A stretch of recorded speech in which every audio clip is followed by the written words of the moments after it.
यदि आप उत्तर प्रदेश की प्रतियोगी परीक्षाओं में सफलता प्राप्त करना चाहते हैं, तो सटीक रणनीति, मार्गदर्शन व विशेष कक्षाएं निशुल्क पाएं यूपी उत्कर्ष यूट्यूब चैनल पर। आज ही सब्सक्राइब करें हमारे यूट्यूब चैनल को और बेल आइकन को प्रेस करना ना भूलें।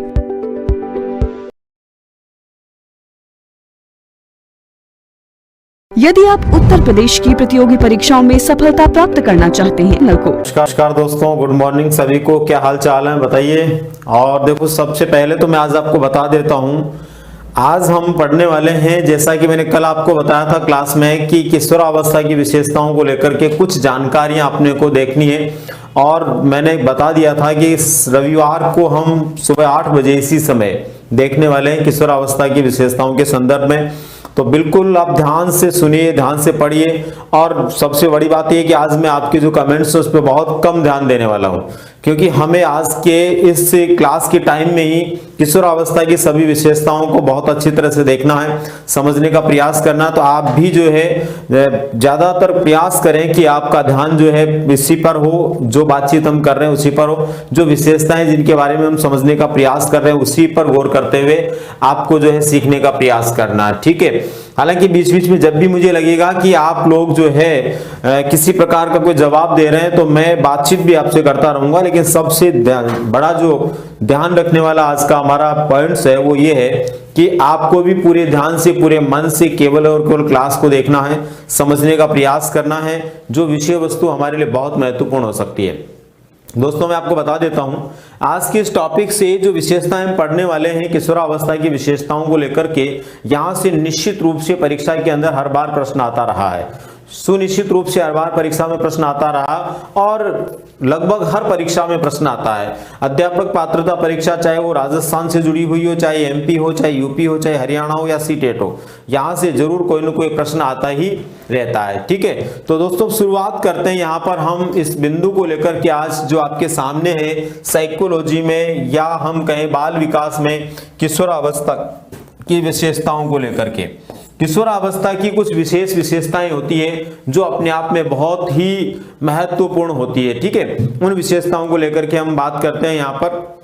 तो चलिए सभी लोग दिल थाम कर बैठ जाइए और ध्यान से एक एक बात को सुनने का प्रयास करिए, ताकि यहां से जो विशेषताएं हैं उनसे जुड़ी हुई कोई भी जानकारी जो है या जो विशेषताएं हम यहाँ पढ़ रहे हैं उन विशेषताओं से संबंधित कोई प्रश्न आता है तो हमारा बिल्कुल भी गलत नहीं हो, ठीक है। तो देखिए, सबसे पहले नंबर पर हम बात करते हैं कौन कौन सी विशेषताएं किशोरावस्था में। किशोरावस्था में पहली विशेषता है दोस्तों आत्मसम्मान की भावना।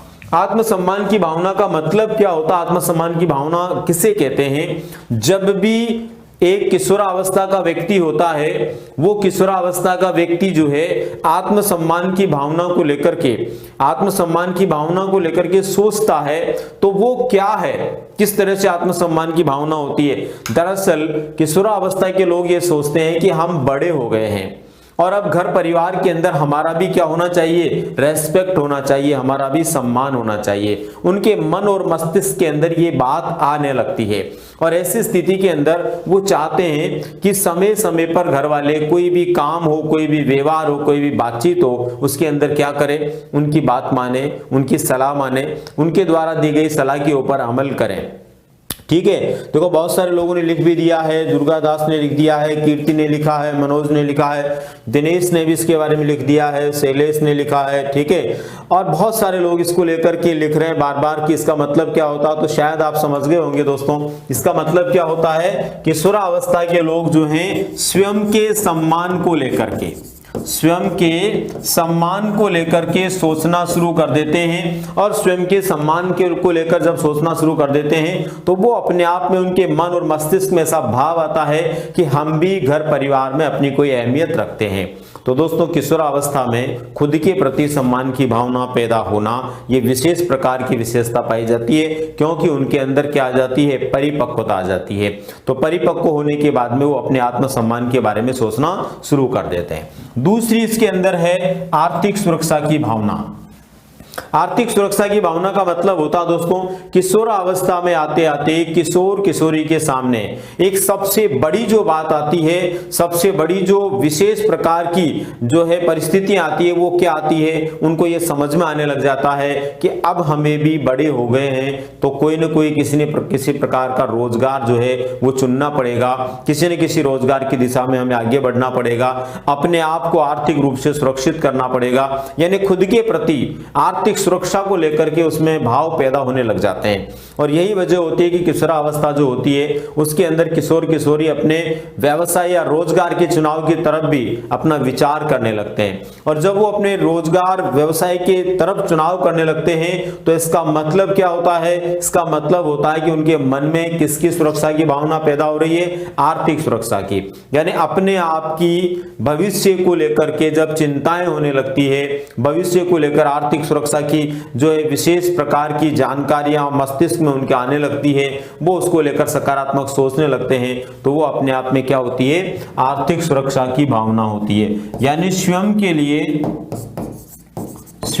लिए आर्थिक मजबूती कैसे पैदा हो, इसको लेकर के उनके मन में भाव आने लग जाते हैं, इसको आर्थिक सुरक्षा की भावना कहते हैं। कई बार तो किशोरावस्था के अंदर आपने देखा होगा, कई बार तो किशोरावस्था के अंदर लोग क्या करते हैं, किशोरावस्था के अंदर जो है पढ़ाई लिखाई छोड़ करके इस आर्थिक सुरक्षा की भावना से रोजगार ढूंढना शुरू कर देते हैं, और कई किशोरावस्था के लोग रोजगार में संलग्न भी हो जाते हैं। हालांकि ऐसी स्थिति के अंदर उनको बहुत जबरदस्त रोजगार नहीं मिल पाता, और कई बार ऐसे रोजगार में फंस जाते हैं जहां पे उनकी कोई उन्नति नहीं होती है, पदोन्नति नहीं होती है। ऐसी स्थितियां जो बनती है वो उन्हीं लोगों के कारण बनती है, या उन्हीं लोगों के लिए बनती है जो लोग आर्थिक सुरक्षा की भावना से बहुत ज्यादा क्या हो जाते हैं, प्रभावित हो जाते हैं। नेक्स्ट इसके अंदर है दोस्तों आत्म सुरक्षा की भावना। फटाफट से आप भी लिख दीजिए क्या होती है आत्म सुरक्षा की भावना। कौन कौन फटाफट से इसका अभिप्राय लिखता है, अभी मैं देखता हूं, साथ ही साथ मैं बता भी रहा हूं आप लोगों को दोस्तों कि क्या होता है ये। लिखिए दिनेश, मनोज, सब लिख दो फटाफट से। आर्थिक सुरक्षा की भावना की बात हो गई, आत्मसम्मान की। अब आत्म सुरक्षा। आत्म सुरक्षा का मतलब है खुद की सुरक्षा खुद कर सकते हैं, खुद की सुरक्षा खुद कर सकते हैं, इस प्रकार का विचार उसमें पैदा हो जाता है। बिल्कुल राजकुमारी ने एकदम सही लिखा है, आप भी जो है फटाफट से लिख दीजिए इसके अंदर अपने अपने विचार कि इसका मतलब क्या होता है। ठीक है, तो देखो आत्म सुरक्षा का मतलब खुद की सुरक्षा खुद कर सकते हैं, खुद की सुरक्षा खुद कर सकते हैं, इस तरह का भाव जो है उसके अंदर पैदा हो जाता है। खुद की सुरक्षा खुद करने का भाव पैदा होने का मतलब है, देखो बाल्यावस्था तक जो बालक बालिकाएं होती है उनको मार्केट में भी किसी काम के लिए जाना होता है तो वो क्या करते हैं, किसी को साथ लेकर जाते हैं, बिना किसी को साथ लिए नहीं जाते हैं। कोई साथ होगा तो जाएंगे, फिर उसके बाद में जो है वो क्या करेंगे, उसके बाद में जाकर के वो जो है अपने मर्जी का कोई भी सामान लाना है, वस्तु लानी है, कपड़े लाने अपनी मर्जी से लेकर के आएंगे, लेकिन वहां पर वो अकेले नहीं जाएंगे, लाएंगे अपनी मर्जी से, पर साथ लेकर जाएंगे, कोई ना कोई सुरक्षा गार्ड चाहिए, बड़ा भाई हो सकता है, बड़ी बहन हो सकती है, पिता हो सकते हैं, माँ हो सकती है, कुछ भी। लेकिन जब किशोरावस्था में वो आ जाते हैं तो किशोरावस्था के लोग किशोरावस्था में आ जाते हैं तो किशोरावस्था के लोग क्या करते हैं, किशोरावस्था के लोग किसी को साथ ले जाना पसंद नहीं करते। उनके मन में ये भाव रहता है कि अब तो हम इतने बड़े हो गए कि हम खुद और जा सकते हैं, कोई दूसरा हमारे साथ जाए हमारा सुरक्षा गार्ड बनकर के, ये कोई मतलब नहीं है, क्योंकि हम खुद बड़े हो गए, अपनी सुरक्षा खुद कर सकते हैं। अच्छा, किशोरियों में ये भाव सबसे ज्यादा पैदा होता है, किशोरियों में ये भाव सबसे ज्यादा पैदा होता है। कई बार क्या होता है, एक किशोरी मान लीजिए मार्केट जाना चाहती है और वो अपनी माँ को बोलती है कि माँ मुझे मार्केट में ये काम है, इसके लिए मुझे अभी जाना है। माँ सोचती है कि चलो बच्ची की अकेली जाएगी, मैं उसके साथ में चलती हूँ, तो वो अपनी बेटी को साथ ले जाने के प्रयास के अंदर कुछ काम अपने भी निकाल लेती है कि चलिए 1 घंटे बाद अपन दोनों चलेंगे, मेरे भी कुछ काम है। उस समय तो बेटी ये नहीं कह सकती कि नहीं नहीं मैं आपको साथ नहीं ले जाऊंगी, वो कह देगी ठीक है, लेकिन जब 1 घंटे बाद माँ जाने को तैयार होगी तब वो बता देगी मेरा कार्यक्रम कैंसिल हो गया। क्यों हो गया कैंसिल? क्योंकि वो जाना चाहती थी अकेली, वो सोचती थी कि अब हम अकेले जा सकते हैं कि नहीं जा सकते, हमें सुरक्षा गार्ड की आवश्यकता नहीं है, उसके भाव ये थे।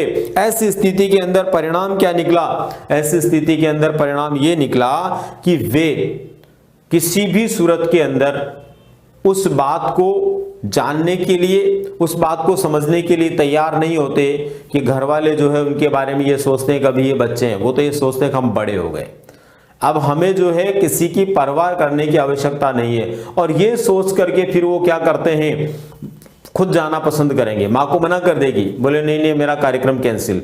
अगले दिन वो देखेगी जब माँ बहुत ज्यादा व्यस्त होगी, उस समय देखेगी कि माँ व्यस्त है, अभी मैं बोलूंगी तो माँ जा नहीं सकती साथ में, अचानक बोलेगी देखो मैं कल तो नहीं गई पर मेरा आज जाना जरूरी है, अभी आप चलो। अब माँ आप जा नहीं सकती, माँ कहेगी ठीक है अब तुम जाके आ जाओ। अब वो जाने के पीछे उसका एम क्या है ये समझिए आप, जाने के पीछे उसका कोई एम नहीं है, केवल और केवल ये है कि उसके मन में ये भाव आते हैं किशोरावस्था में कि हम हमारी सुरक्षा खुद कर सकते हैं। किशोरावस्था में लोग सोचते हैं, किशोरावस्था में लोग सोचते हैं हमारी सुरक्षा हम खुद कर सकते हैं, हमारी सुरक्षा स्वयं कर सकते हैं। ये भाव उनके अंदर पैदा होता है, और ये जो भाव पैदा होता है खुद की सुरक्षा खुद करने का, वही अपने आप में क्या है, वही अपने आप में है आत्म सुरक्षा की भावना। अब इसके बाद में आता है स्वतंत्रता का भाव। स्वतंत्रता का भाव से क्या मतलब है, स्वतंत्रता का भाव किसे कहते हैं? स्वतंत्रता का भाव का मतलब होता है किशोरावस्था के जो लोग होते हैं ये दूसरों के दबाव में रहकर के काम करना पसंद नहीं करते। इनको ऐसा लगता है कि हम किसी के दबाव में काम क्यों करें, हमें कहने सुनने वाला कोई नहीं होना चाहिए, हम वही करें जो हमारी मर्जी हो। समझ रहे भाई? फटाफट से दुर्गादास और कौन कौन है, मनोज, दिनेश, सुमन फटाफट लिख दीजिए, और बाकी लोग भी लिख दीजिए भाई फटाफट से कि क्या क्या आपके समझ में आ रहा है, कितना समझ में आ रहा है, क्या समझ पा रहे हो आप। कुंदन कुमार लिख दीजिए, आशीष खान लिख दीजिए, क्या नाम है तुम्हारा, आशीष खान। और आप सब जो है फटाफट से लिख दीजिए इसके बारे में कि स्वतंत्रता का भाव क्या होता है, क्योंकि हर बार जब भी कोई नया बिंदु अपना शुरू कर रहे होते हैं आप फटाफट कुछ ना कुछ लिखते हो, तो यहाँ भी लिख दीजिए, ठीक है। तो दोस्तों बात करते हैं हम यहाँ पर स्वतंत्रता के भाव की। किशोरावस्था के लोग किसी के दबाव में, प्रेशर में रहना पसंद नहीं करते, वो अपनी मर्जी के मालिक बनकर रहना चाहते हैं। यही तो वजह होती है कि किशोरावस्था के लोगों को जब जैसे घर वालों को गांव का स्कूल था, गांव का स्कूल पूरा हो गया, कस्बे का स्कूल था उसकी पढ़ाई पूरी हो गई, शहर का स्कूल था एक स्कूल की पढ़ाई पूरी हो गई, जब उनको मौका मिलता बाहर निकलने का तो बहुत आनंद की अनुभूति होती है, उनको मजा आता है कि चलो ठीक है अब हमें कहने सुनने वाला कोई नहीं होगा, हम हमारे हिसाब से मजे से रहेंगे। वो भाव उनके अंदर जो आता है किशोरावस्था में वो स्वतंत्रता का भाव होता है, यानी किसी की सुनना पसंद नहीं करते, किसी की सुनना पसंद नहीं करते, मतलब किसी के दबाव में, किसी के दबाव में रहना पसंद नहीं करते, किसी के दबाव में रहना पसंद नहीं करते। मतलब ये कौन सा भाव उनमें, स्वतंत्र रहने का भाव पैदा हो जाने की वजह से वो किसी के दबाव में रहना पसंद नहीं करते हैं। तो ये वाला भी किशोरावस्था में पाए जाने वाला एक विशेष प्रकार का गुण या विशेषता होती है। दोस्तों नेक्स्ट है परिपक्वता। ये अपने को ध्यान रखना है। देखो किशोरावस्था एक ऐसी अवस्था होती है, क्या होती है परिपक्वता, फटाफट लिखिए भाई। परिपक्वता के बारे में कितना कौन जल्दी से लिखता है, मैं भी देखता हूं एक बार। तो परिपक्वता का मतलब होता है दोस्तों किशोरावस्था आते आते शारीरिक रूप से, मानसिक रूप से, संवेगात्मक रूप से, नैतिक रूप से, सामाजिक रूप से किशोर किशोरी क्या हो जाते हैं, पूर्ण परिपक्व हो जाते हैं, पूर्ण समझदार हो जाते हैं। शारीरिक अंगों की यदि हम बात करें तो सभी प्रकार के लैंगिक अंगों का विकास हो जाता है, शरीर में जो है प्रौढ़ता नजर आने लगती है। एक प्रकार से जो है बालक का शरीर काफी एकदम बड़ा हो जाता है, बालिका के शरीर में भी जो है नए नए परिवर्तन नजर आने लगते हैं। तो कुल मिलाकर के क्या होता है, किशोर किशोरी जो होते हैं उनमें परिपक्वता आ जाती है, शारीरिक रूप से भी, मानसिक रूप से भी, संवेगात्मक रूप से भी, सामाजिक रूप से भी, और ये परिपक्वता की पूर्णता का काल भी माना जाता है। तो किशोरावस्था क्या है, पूर्ण परिपक्वता, पूर्ण परिपक्वता, पूर्ण परिपक्वता आना। ये पूर्ण परिपक्वता देखो शारीरिक रूप से भी आ जाती है, मानसिक रूप से भी आ जाती है, संवेगात्मक रूप से भी आ जाती है, नैतिक रूप से भी आ जाती है, सभी प्रकार से सामाजिक रूप से भी परिपक्वता आ जाती है। तो सभी प्रकार से इस अवस्था में परिपक्वता आ जाने के कारण किशोरावस्था की विशेषताओं में एक बड़ी विशेषता होती है परिपक्वता की विशेषता, यानी ये जीवन का परिपक्वता का काल होता है। इसके बाद में है दिखावटीपन। दिखावटीपन का मतलब किशोरावस्था के लोग दिखावा पसंद होते हैं। दिखावा पसंद होने का मतलब होता है, आपने देखा होगा किशोरावस्था के लोग होते हैं जो तड़कीले, भड़कीले, चटकीले रंगों के वस्त्र पहनेंगे, कहीं फंक्शन में भी जाएंगे तो बिल्कुल ऐसे सज धज के जाएंगे कि बस सब देखने वाले उन्हीं को देखें। अच्छा, मैं एक बहुत जबरदस्त आपको बात बता रहा हूं, ठीक है। बात यह है कि जैसे मान लीजिए जनरली इस उम्र के अंदर आपको कोई व्यक्ति एक नजर के लिए देख ले, या आप मान लीजिए आप बस में बैठे हैं, आप किसी बगीचे में घूम रहे हैं, सड़क पे जा रहे हैं, मार्केट में जा रहे हैं, तो कई बार होता है ना कुछ लोग जो है अचानक अपने को कुछ पलों के लिए देख लेते हैं तो दिमाग खराब हो जाता है कि मेरे को क्यों देख रहा है इस उम्र में, ठीक है। लेकिन वहीं पर किशोरावस्था के लोग बंठन के जाते हैं और कोई उनको नहीं देखता तो उनका दिमाग खराब हो जाता है कि साले मुझे देख क्यों नहीं रहे। वो चाहते हैं कि उनको लोग देखें, मतलब मैं ऐसे कपड़े पहन के आया हूं, मैं ऐसा बंठन के आया हूं तो मुझे देखें, चाहे वो किशोर हो चाहे किशोरी हो।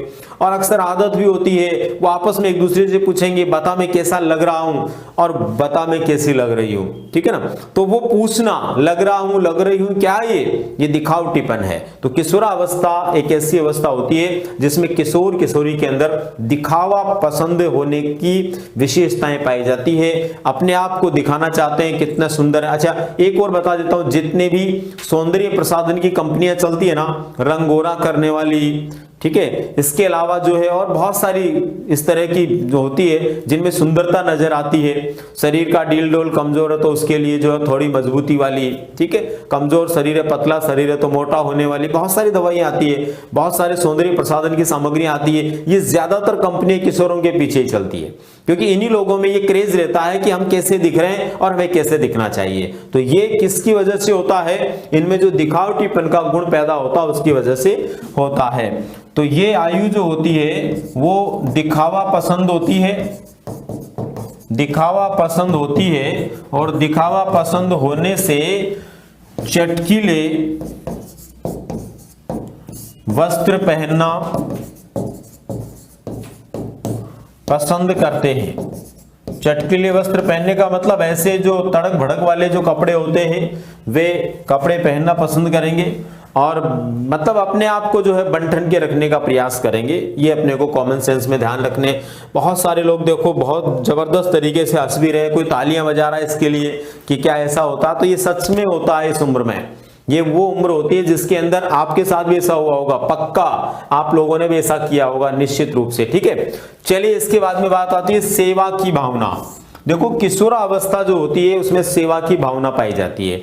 कोई भी कार्यक्रम होता है, सामाजिक कार्यक्रम होता है, जहां पर 200, 500, 1000 लोगों के लिए कोई कार्यक्रम हो रहा है, सामाजिक व्यवस्थाएं हो रही है, खाने पीने की हो रही है, बैठ रहे हैं या और कुछ हो रहा है, तो वहां पर जितने भी वॉलंटियर होते हैं, काम करने वाले, जितने भी काम करने वाले लोग होते हैं, सेवा करने वाले लोग होते हैं, हमेशा आप देख लेना वो लोग वही होते हैं जो 12-13 वर्ष से लेकर के 20 वर्ष के बीच की उम्र के होते हैं। लगभग किशोरावस्था के जो लोग होते हैं वो इसके अंदर सबसे ज्यादा शरीक होते हैं। इसका मतलब उस समय उनमें कौन सा भाव होता है, सेवा का भाव होता है। तो समाज सेवा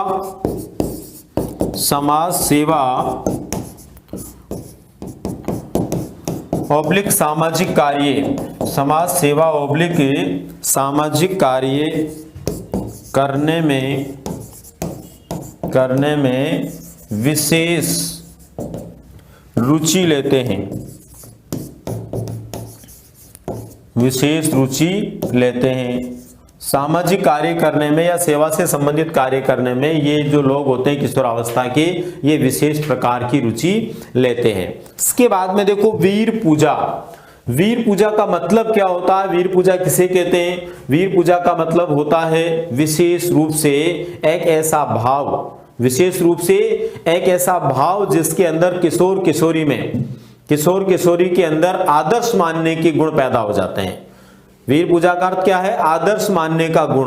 किसी भी व्यक्ति को अपना आदर्श ये मानते हैं, आदर्श मानने का गुण अब आदर्श जो मानते हैं, जैसे कोई अपने माता पिता को आदर्श मानता है, कोई जो है किसी महापुरुष को आदर्श मानता है, कोई अपने गुरु को आदर्श मानता है, कोई किसी खिलाड़ी को आदर्श मानता है, कोई किसी मॉडल को आदर्श मानता है, कोई किसी फिल्मी हीरो हीरोइन को आदर्श मानता है। और फिर जो जिसको आदर्श मानता है दोस्तों, वो उसी के अनुसार ढलने लग जाता है। उसकी चाल ढाल, उसका रहन सहन, उसका व्यवहार वैसा ही बन जाता है, वैसे ही कपड़े पहनने लगता है। आपने देखा होगा बीच में 1-2 साल ऐसे आए थे कि गांव गांव में गजनी पैदा हो गए थे, पता ना आपको।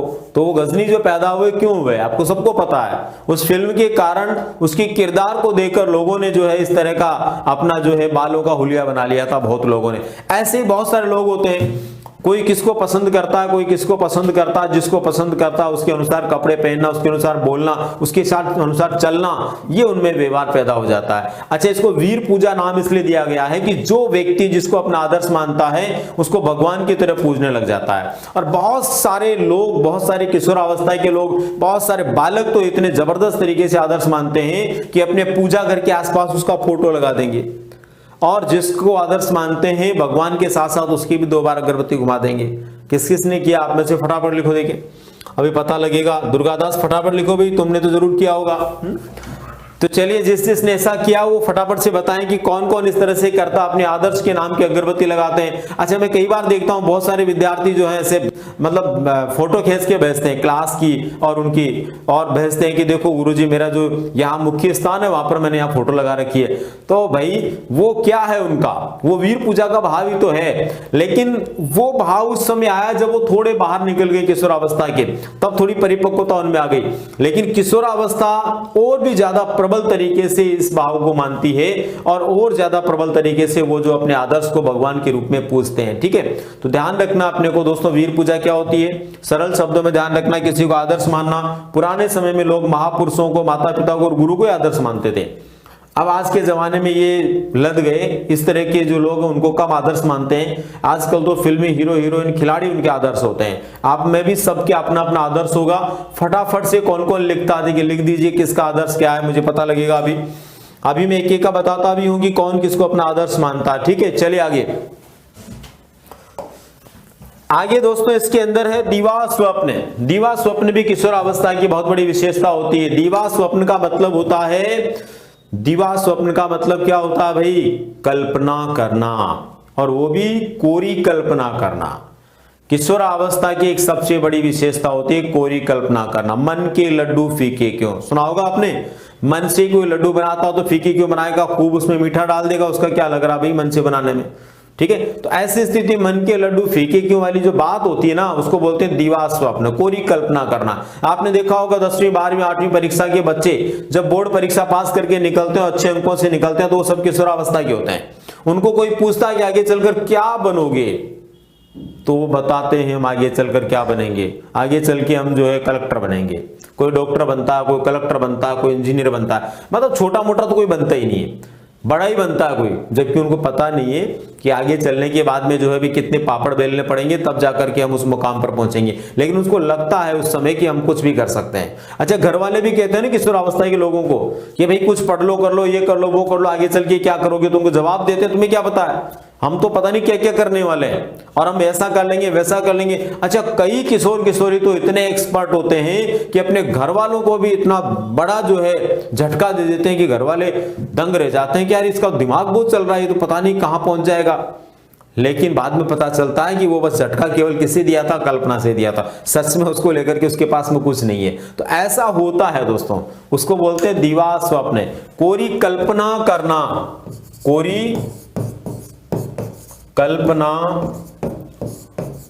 करना, कोरी कल्पना करना, मन में प्रसन्न होना, यानी कोरी कल्पना करके मन में प्रसन्न हो जाए, बस इस तरह की स्थिति जो होती है वो क्या होती है, दीवा स्वप्न की होती है। और किशोरावस्था के लोगों में ये पाया जाता है, दीवा स्वप्न बहुत ज्यादा पाया जाता है, कल्पना करने का स्वभाव उनका बहुत ज्यादा होता है। दोस्तों, इसके बाद में विषम लिंगी से मित्रता। विषम लिंगी से मित्रता का मतलब होता है विपरीत लिंगी के साथ दोस्ती। जैसा कि हमने पिछले दिनों में पढ़ा था एक क्लास के अंदर कि किशोरावस्था के जो अंदर जो शारीरिक विकास होता है उसमें लैंगिक अंगों का पूर्ण विकास हो जाता है, और लैंगिक अंगों का जो पूर्ण विकास होता है उस लैंगिक अंगों के पूर्ण विकास के कारण उनके अंदर शरीर से एक विशेष प्रकार की गंध आने लगती है, और उनके शरीर से जो विशेष प्रकार की गंध आती है, उनके शरीर से जो विशेष प्रकार की गंध आती है, उस विशेष प्रकार की गंध के कारण आपस में उनके अंदर एक कौतूहल पैदा होता है, और किशोर किशोरी की तरफ और किशोरी किशोर की तरफ आकर्षित होने लगते हैं, यानी विपरीत लिंगी की तरफ उनका आकर्षण बढ़ता है, अट्रैक्शन बढ़ता है, और फिर जो है वो आपस में मित्रता करने के लिए प्रयास शुरू करते हैं। इसीलिए तो किशोरावस्था के अंदर जो है प्रेम रूपी संवेग उग्र होता है, और किशोर किशोरी आपस में एक दूसरे से मित्रता करने के लिए प्रयास करते हैं, अवसर ढूंढते हैं, मौके देखते हैं। देखो बहुत सारों को बड़ी हंसी आ रही है, मजा आ रहा है इन बातों को लेकर, क्योंकि सब जो है कम नहीं है, सब कोई न कोई किसी न किसी प्रकार से जो है इन सब चीजों के अनुभव रखता है। क्यों भाई दुर्गादास को सबसे ज्यादा हंसी आ रही है, क्या चक्कर है? तो देखो यहां पर विषम लिंगी के साथ मित्रता का मतलब है विपरीत लिंगी के साथ, विपरीत लिंगी के साथ दोस्ती करने का प्रयास। ठीक है, तो ये विशेष प्रकार की गंध के कारण होता है, विशेष प्रकार की गंध उनके शरीर से आने लगती है जो उनको मजबूर करती है, और उसके कारण जो है वो विपरीत लिंगी के साथ में दोस्ती करने का प्रयास करते हैं। ठीक है, चलिए इसके बाद में नेक्स्ट आता है नैतिक विकास। देखो आपको पता होना चाहिए, हमने एक क्लास में पढ़ा था दोस्तों नैतिक विकास को लेकर, कोहलबर्ग के नैतिक विकास को लेकर के हमने पढ़ा था, आपको याद होगा अच्छी तरह। कोहलबर्ग का जो नैतिक विकास का सिद्धांत है, कोहलबर्ग का जो नैतिक विकास का सिद्धांत है, उस नैतिक विकास के सिद्धांत में हमने देखा था कि अलग अलग प्रकार के 3 अवस्थाएं उन्होंने बताई है, 3 लेवल उन्होंने बताए, 3 स्टेज उन्होंने बताए। उन तीनों लेवल स्टेज के अंदर जो है नैतिक विकास होता है, लेकिन वास्तविक रूप से पूर्ण नैतिक विकास की जो स्थिति बनती है वो तो जीवन पर्यंत चलती रहती है, लेकिन एक ठीक ठाक प्रकार का नैतिक विकास हो जाता है किशोरावस्था में। तो किशोरावस्था के अंदर नैतिक विकास हो जाता है। यहां पर यह भी बात ध्यान में रखनी है, नैतिक विकास का मतलब होता है बड़ों का कहना मानना, बड़ों की आज्ञा का पालन करना, बड़ों को प्रणाम करना, ये सब कुछ। बाल्यावस्था के बालकों को कह के थक जाते हैं घर वाले, लेकिन वो मर्जी पड़े तो करते हैं, प्रणाम नहीं करे तो नहीं करते हैं। लेकिन किशोरावस्था के लोग ऑटोमेटिक करते हैं। अच्छा क्यों करते हैं ये भी देखो आप, इसके पीछे भी इनके मन में एक बहुत बड़ा जो है बवंडर चलता रहता है। दरअसल जैसे किशोरावस्था के लोग किसी फंक्शन में गए अपने माता पिता के साथ में, और भी बहुत सारे लोग आए, तो वो प्रयास करते हैं कि जब माता पिता हो वहां पर, बाकी लोग वहां पर हो, उनके सामने जाकर के उनको प्रणाम करेंगे, पैर छुएंगे, और सामने वाले आदतन कहते हैं यार तुम तो बहुत बड़े हो गए हो भाई। अब यही वो कहलवाना चाहते हैं उनसे, अपने घर वालों के सामने ये महसूस करवाना चाहते हैं कि अब हम छोटे नहीं है, हम बड़े हो गए हैं, हमारा भी सम्मान होना चाहिए, हमारे बारे में भी सोचना चाहिए। हाँ, वो सामने वाले भी कम नहीं होते, वो भी कह देते हैं बोले अब तो बड़े हो गए भाई, इनके बारे में भी सोचो। इनके बारे में सोचने का मतलब तो आप जान ही रहे हो ना, कहीं न कहीं सगाई संबंध देखो, इनके लिए भी किशोरी है तो कोई किशोर देखो, किशोर है तो किशोरी देखो, ये उनके मन में भाव पैदा होता है, और ये जो भाव होता है उनको और ज्यादा क्या करता है, खुश कर देता है, आनंद की अनुभूति आती है। तो दोस्तों नैतिक विकास जो होता है वो भी उनमें ऑटोमेटिक होता है, पूर्ण नैतिक विकास उनके अंदर होने की स्थिति बन जाती है, लेकिन उसके पीछे सबसे बड़ी वजह होती है वो आंतरिक आनंद की अनुभूति प्राप्त करने के लिए ही इस तरह के भावों से उत्पन्न होते हैं। तो ये पूर्ण नैतिक विकास की अवस्था है, पूर्ण नैतिक विकास की अवस्था होती है। इसमें बड़ों का कहना मानना, बड़ों का कहना मानना, प्रणाम करना, बड़ों का कहना मानना, प्रणाम करना आदि जो व्यवहार वो करते हैं वो अपने आप में उनका कैसा व्यवहार होता है, वो अपने आप में उनका नैतिक विकास से संबंधित व्यवहार होता है, मतलब ये उनमें नैतिक विकास हो जाता है। इसके बाद में नेक्स्ट आता है संवेग स्थिरता। देखो संवेगों को लेकर यदि हम बात करें तो आपने पढ़ा होगा संवेगों को लेकर के, तो संवेगों में क्या पढ़ा था हमने, संवेगों के अंदर हमने पढ़ा था दोस्तों, जैसे कि आपको विदित होगा कि प्रारंभ के अंदर संवेग जो होते हैं वो 2 वर्ष की आयु के अंदर सब बालकों में पैदा हो जाते हैं, लेकिन उनका डेवलपमेंट जो होता है वो धीरे धीरे होता है। बाल्यावस्था में संवेगों का नियंत्रण बढ़ जाता है। किशोरावस्था की जो शुरुआत होती है, किशोरावस्था की शुरुआत के अंदर बहुत सारे संवेग, किशोरावस्था की शुरुआत में बहुत सारे संवेग जो होते हैं वो उग्र होते हैं, लेकिन जैसे जैसे समय गुजरता जाता है, जैसे समय निकलता जाता है, संवेग क्या होते हैं, स्थिर होने लग जाते हैं। और किशोरावस्था के उत्तर काल तक आते आते संवेगों की उठापटक समाप्त हो जाती है और स्थिर प्रकार के संवेग उनके अंदर पैदा हो जाते हैं। प्रेम, सहयोग, सहानुभूति, क्रोध, इस प्रकार के संवेग उनके अंदर बहुत अधिक मात्रा में पाए जाते हैं, अधिकतम मात्रा में उनके अंदर पाए जाते हैं। समझ रहे बात को? यानी किशोरावस्था वो अवस्था होती है जिसमें प्रारंभिक जो दौर होता है उस समय उनके संवेग बहुत उग्र होते हैं, लेकिन जैसे जैसे समय निकलता है वैसे वैसे उनके संवेग क्या होते जाते हैं, स्थिर होते जाते हैं। चलिए, तो यहां पर भी काफी लोग लिख रहे हैं कि संवेग जो है उत्तर काल में स्थिर हो जाते हैं। तो प्रारंभ में संवेग उग्र रहते हैं, परंतु उत्तर काल में स्थिर होने लग जाते हैं। उत्तर काल में स्थिर होने लग जाते हैं। तो ये भी अपने को ध्यान में रखना है कि किशोरावस्था के अंदर जो है संवेग स्थिर होने लग जाते हैं। कौन से काल में? उत्तर काल में। अच्छा, कुछ संवेग इसके अंदर जैसे प्रेम है, क्रोध है, सहयोग, ये इसमें विशेष रूप से उग्रता में देखे जाते हैं। इन संवेगों का प्रभाव सबसे ज्यादा देखा जाता है किशोरावस्था में। मैक्सिमम जो प्रभाव होता है किशोरावस्था में इन्हीं संवेगों का होता है। चलिए देखो, बहुत सारे बार बार लिख रहे हैं कि हमारे लिए ऑफर कब आएगा। तो उत्तर प्रदेश टेट के लिए और सुपर टेट के लिए आप चिंता नहीं करें, कल निश्चित रूप से मैं आप लोगों को उसके ऑफर की जानकारी देने वाला हूं। 100% कल आपको मैं ये बताने वाला हूं कि कल कब आपका ऑफर आने वाला है और कितने प्रतिशत तक की आपको भारी छूट उस कोर्स के ऊपर मिलने वाली है। अभी आप मन लगाकर इस क्लास में पढ़िए, कल मैं उस जानकारी को भी आपके साथ शेयर करूंगा कि ऑफर में क्या क्या होने वाला है। ठीक है, चलिए मुद्दे पर आइए। और अब इसके बाद में आगे और इसके अंदर कुछ विशेषताएं हैं दोस्तों। दो विशेषताएं और अपन इसमें देखते हैं। एक है सहयोग का भाव। सहयोग का भाव का मतलब होता है किशोरावस्था के लोगों में सहयोग का भाव बहुत ज्यादा पाया जाता है। घर में काम नहीं करेंगे लेकिन पड़ोसियों के करेंगे, क्योंकि घर में काम करेंगे तो घर का काम तो घर का होता, अपना होता है, उसको तो करे नहीं करे, लेकिन पड़ोसी के कोई भी काम है तो वो मना नहीं करेंगे। हमेशा ध्यान रखो, यदि पड़ोस में कोई किशोर किशोरी रहते हैं ना तो लोगों को काम के लिए कोई दिक्कत ही नहीं आती है। पड़ोस में यदि किशोर किशोरी रह रहे हैं तो लोग जो है बहुत आसानी से अपना काम करवा लेते हैं, क्योंकि उनको टेंशन ही नहीं है, पड़ोस का किशोर किशोरी जरूर करेगा। कई बार ये देखने को मिलता है कि अनाज पिसवाने के लिए जो है चक्की पर पड़ोसियों के लोग ज्यादा जाते हैं, अपने खुद के घर वाले कहेंगे तो कई बार मना कर देते हैं। क्या भाव है ये सहयोग का भाव है। अच्छा, पड़ोसी अपने घर में कोई वस्तु मांगने आ गया, कोई भी चीज मांगने आ गया, कई बार होता है, देखते हैं गांव में शहर में कहीं भी चले जाइए, बहुत सारी चीजें हर घर में नहीं होती है, कुछ ना कुछ इधर उधर से करना पड़ता है।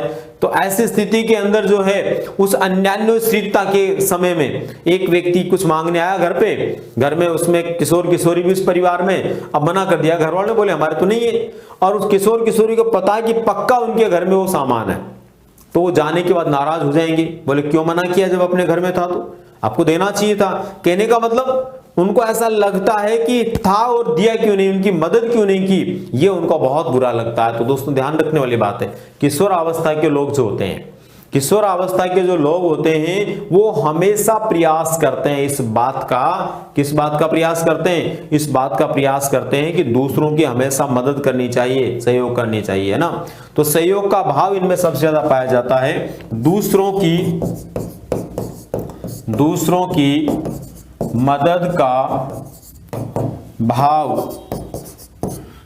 विशेष पाया जाता है, और ये जो विशेष पाया जाता है, दूसरों की मदद का भाव पाया जाता है, यही अपने आप में क्या है भाई, सहयोग का भाव है। इसके बाद में विरोधी भाव, किशोर अवस्था के लोगों में विरोधी भाव भी बहुत ज्यादा पाया जाता है। ये कभी भी किसी के विरोधी हो सकते हैं, इनको किसी का विरोधी बनाना बहुत आसान होता है, जब चाहे तब इनको कोई किसी का क्या बना सकता है, विरोधी बना सकता है। किशोर अवस्था के लोगों के अंदर ये एक विशेषता पाई जाती है।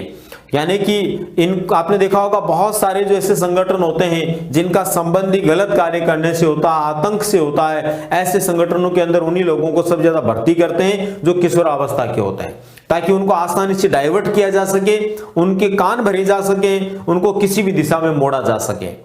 इसलिए किशोरावस्था के जो लोग होते हैं ये बहुत ज्यादा ऐसे भाव के होते हैं, घर परिवार वालों के विरोधी हो जाते हैं, जब चाहें तब घर में घर वालों के विरोधी हो जाएंगे, किसी का भी विरोधी होना इनके लिए बहुत आसान बात होती है। तो यहां पर अपने को ध्यान रखना, किशोरावस्था के लोगों में जो भाव पाया जाता है वो क्या है, विरोधी होने का भाव।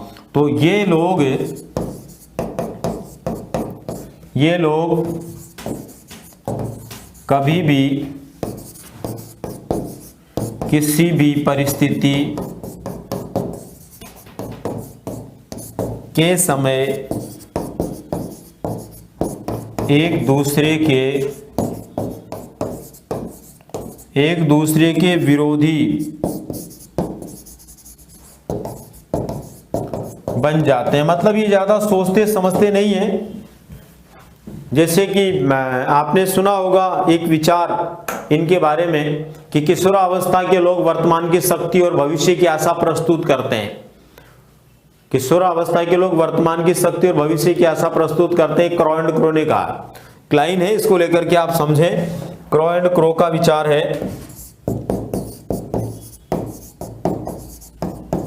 किशोरावस्था के लोग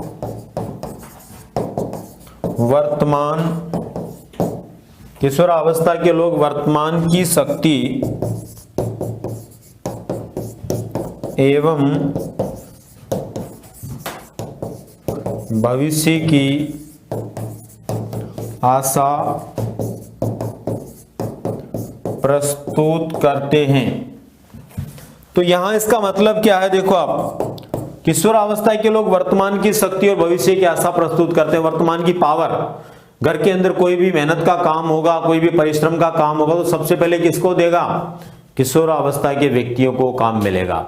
अच्छा, किशोरावस्था के लोग खुद भी उस काम के अंदर सबसे पहले पहल करते हैं। कोई भी ऐसा काम मेहनत का जहां जोर आजमाइश की बात होती है सबसे पहले वो जाते हैं। अरे किसी से लड़ाई झगड़ा भी हो जाता ना तो सबसे पहले लठ लेके कौन भगता है, किशोरावस्था का व्यक्ति भगता है। सही कह रहा हूं भाई। देखो बहुत सारे लोगों को समझ में आ गई ये बात कि हाँ भगते हैं। कितने लोग भगे आप में से फटाफट बता दो कि हम भगे, कभी कभी ऐसा मौका है तब। अच्छा ये भी ध्यान रखना, लेकिन वो भगता तो है लेकिन वो पिट के भी वापस आ जाता है।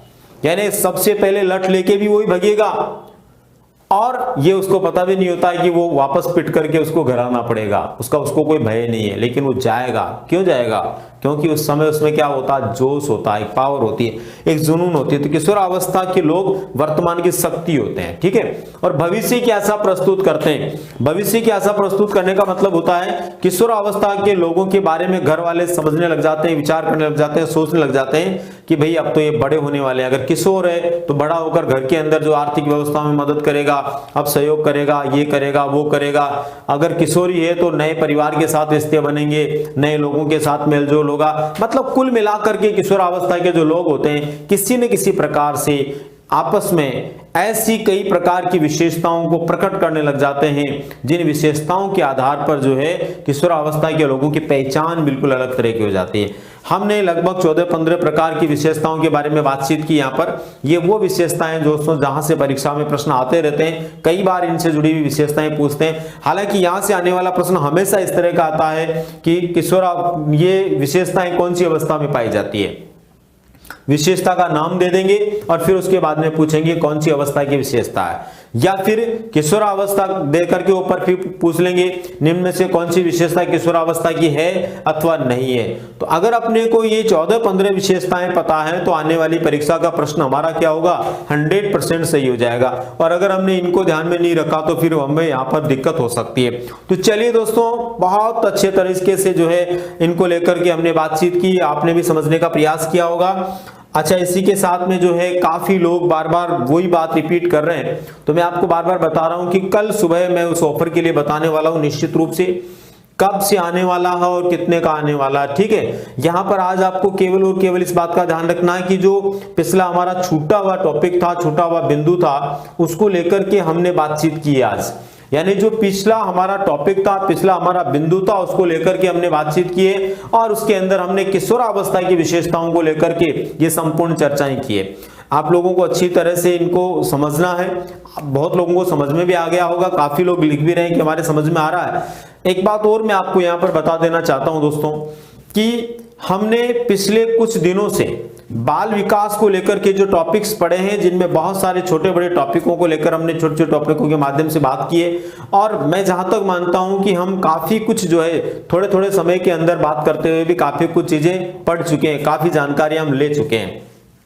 अब यहां पर आप लोगों को जो है क्या ध्यान में रखना है, अब यहां पर आपको ध्यान में रखना है कि नेक्स्ट जो क्लास अपनी होने वाली है, उस नेक्स्ट क्लास के अंदर जैसा कि आपको विदित होगा हमारा क्या होने वाला है, वही प्रश्न उत्तर के माध्यम से मैं मिलने वाला हूं। तो ध्यान रखना, आपको कल अपनी जो क्लास होगी उस क्लास के अंदर हम बातचीत करेंगे पीछे के जो बिंदु अपन ने पढ़े 2-3 दिनों में, उनसे संबंधित प्रश्नों को लेकर के। यानी कि हमने पिछले दिनों में फ्राइडे सैटरडे को जो बिंदु पढ़े और आज जो बिंदु हमने पढ़ा है, इसको लेकर के हम अगली क्लास के अंदर प्रश्नोत्तर के माध्यम से मिलने वाले हैं। पूरी तैयारी के साथ में आपको आना है कि इन 3 क्लासों के अंदर जो हमने प्रश्न पढ़े उनके सारे के सारे उत्तर आप दे पाएं। हाँ बिल्कुल, बहुत सारे प्रश्नों के साथ में आने वाले हैं, अभी चिंता नहीं करें आप, अभी आपको बहुत सारे प्रश्न और मिलने वाले हैं। और रोज रोज हर 3 दिन के अंदर हम जब इस तरह से 15 से 20 प्रश्नों के साथ में मिलेंगे तो फाइनली ये मान के चलिए कि हम लास्ट तक बहुत प्रश्नों तक पहुंचने वाले हैं, बहुत सारे प्रश्न आपके स्पष्ट होने वाले हैं। लेकिन ये ध्यान रखना है, पिछले दिन जब बातचीत हुई थी प्रश्नों को लेकर के तो बहुत सारे लोग थे जिनके 20 में से 15 सही हुए थे, 14 सही हुए थे, 16 सही हुए थे। इस बार आपको ठान करके आना है कल की क्लास में कि सिंगल प्रश्न अपना गलत नहीं होना चाहिए। और ये भी अपने को ध्यान रखना, कल की क्लास में आप लोगों की संख्या आज से 2 गुनी होनी चाहिए। अगर आपकी संख्या आज से 2 गुनी कल की क्लास में प्रश्नोत्तर में नहीं होती है तो फिर देख लेना प्रश्नोत्तर आपको उस तरह से समय समय पर नहीं मिलेंगे जैसे तुम चाह रहे हो। ठीक है, तुम्हारे कहने पे मैं बार बार प्रश्नोत्तर लेकर के आ रहा हूं, इसका मतलब तुम्हें भी वो काम करना ना जिसके लिए मैं कहता हूं। चलिए, बहुत सारे लोगों ने लिख दिया कि वो काम ऐसा करेंगे और निश्चित रूप से जोश के साथ में अगली क्लास के अंदर ज्यादा से ज्यादा साथियों के साथ में जुड़ेंगे। इसी के साथ में मैं भी आपसे लेता हूं विदा, मिलते हैं अगली क्लास में। धन्यवाद।